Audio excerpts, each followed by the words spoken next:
सुजीत श्रीलंका में पैदा हुआ एक छोटा सा लड़का था। उसके मम्मी पापा बहुत ही खुश थे क्योंकि ये उनके खानदान की पहली औलाद थी। सुजीत हमेशा से बहुत बोलने वाला बच्चा था, मगर कभी कभी उसकी बातें सभी को समझ नहीं आती थी।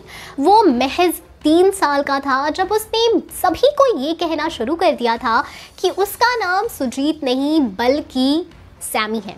पहले तो उसके माँ बाप ये बात हंसकर टाल देते थे, मगर फिर कुछ अजीब होने लगा। जैसे जैसे सुजीत बड़ा होता गया, उसका मानना था कि वो गोरकन्ना में रहने वाला सैमी नाम का लड़का है। सुजीत के माँ बाप भी कभी गोरकन्ना नहीं गए थे।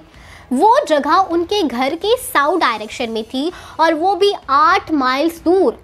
फिर पता नहीं क्यों सुजीत ऐसा कहता था। और तो और उसे एक और अजीब आदत पड़ गई थी।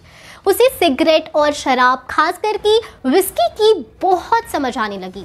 अब 6 साल का बच्चा जिसने आज तक पी नहीं, उसे कैसे ये सब पता हो सकता है। अब सुजीत के माँ बाप को चिंता होने लगी थी। वो लोग बुद्धिस्ट थे, इसीलिए पुनर्जन्म में विश्वास रखते थे। सुजीत बड़ा होता जा रहा था और उसने अब ये कहना स्टार्ट कर दिया था कि वो सैमी था और अब उसे उसकी पुरानी जिंदगी में जाना है। इसलिए सुजीत के माँ बाप ने एक मशहूर professor of psychiatry from university of Virginia को अपने घर पर बुलाया। ये प्रोफेसर हिप्नोटिज्म जानते थे, इसलिए अब सुजीत का केस इन्हें दिया गया था। सुजीत को हिप्नोटाइज करने के बाद उन्हें पता चला कि सैमी आखिर था कौन। सैमी एक रेल रोड वर्कर था जिसका विस्की का भी काम था। उसकी एक बीवी थी जिसका नाम मैगी था, जिसके साथ उसका एक बार झगड़ा हुआ था। इस झगड़े के बाद सैमी बाहर चला गया था हवा खाने के लिए। उसने वहां पर पी ली थी और जिसके बाद उसका एक्सीडेंट हो गया था। इसी सुजीत को अपनी अधूरी जिंदगी में लौटने की तलब है।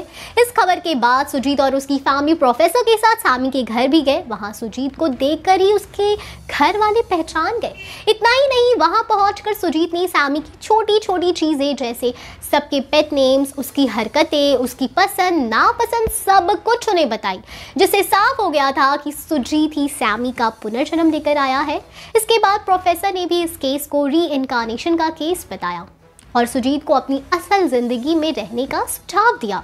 तो बस ऐसा हो सकता है कि इस बार करण अर्जुन के मेकर्स कुछ इसी तरह की कहानी लेकर आए। वैसे आप कितने एक्साइटेड हैं बताएं हमें कमेंट सेक्शन में। हम फिर मिलेंगे एक नई वीडियो के साथ। तब तक खुश रहिए, सेफ रहिए, बाय बाय।